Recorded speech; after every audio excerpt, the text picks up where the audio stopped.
What's up, everybody? My name is Wayfaring1, and today I'm showing you a guide on how to get Minecraft working in VR. So very recently I tried looking at a guide into how to get Minecraft working in VR, and there's a lot of complicated guides. A lot of it was installing Java and just installing scripts to make it work. There's a way I found that is much easier and way less time consuming than installing a bunch of stuff on your computer. I will throw in a disclaimer that this isn't a suboptimal performance way of making this work. Usually, I'm sure there is a better way to make it run a little bit better, but for the most part, I do know it runs pretty smoothly. I'm using a Oculus with a link cable. I have an Oculus 2, and I'm using this with a link cable and Steam VR. But with that out of the way, let's begin this video. So there are two prerequisites you are going to need for this to work. First of all, you're going to need Minecraft Java Edition. Don't worry about Bedrock. I don't think you're going to need Bedrock for this, but they included with Java Edition, so you're going to have to spend $30, but acquire it through any means necessary.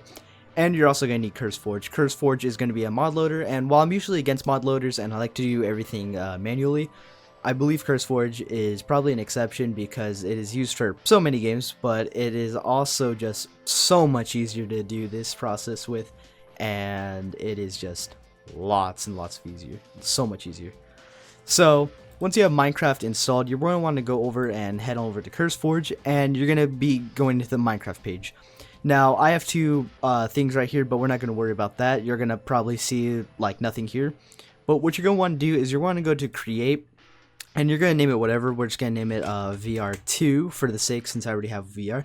And you're going to leave it on Minecraft 1.21.1. You're going to keep it on Forge, and you're pretty much going to keep everything. You just have to change the profile name or else it won't let you create.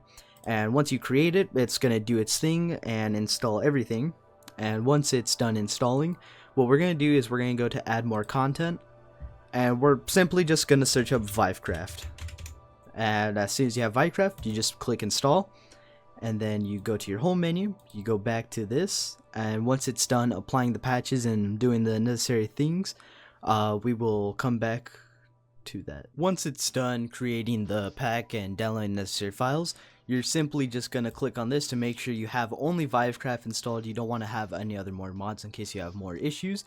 And then you simply just click play. Now it's going to do its thing, it's going to launch, it's going to pop up its thing, and then it's going to pop up a Minecraft launcher window. And once it's done loading, you want to make sure obviously that your patch is has your collection title on it. Make sure it says, you know, whatever you put it. Since we put it VR2, it's going to say VR2, and it's going to give you a disclaimer that you know, it's been modified. You just click yeah, whatever, and once you click play, it's going to download the files that are necessary for the mod to work. It's going to prepare and do all that stuff, and once it's done doing that, we will come back to that.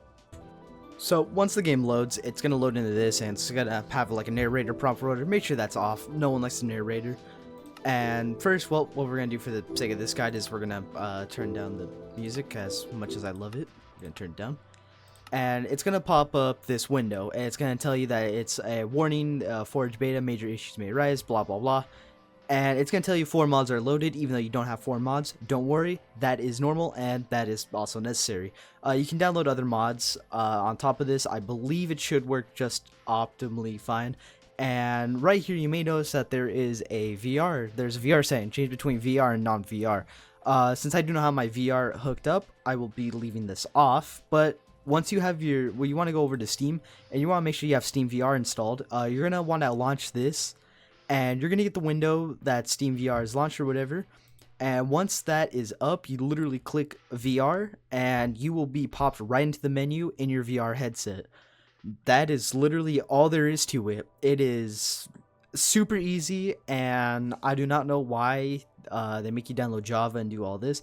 I'm sure there is a technical reason why, but I only wanted to play, you know, VR and just have a super straightforward, easy process.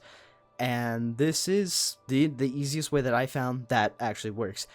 Like I said, I do not know if there is different ways to do it for different headsets, but for the Oculus 2 with a link cable, this works really well, and it is very smooth. So, thank you everyone for watching my guide. I will see everyone in the next video. Please make sure to hit that subscribe and like button, and I'll see everyone in the next video. Goodbye, everybody.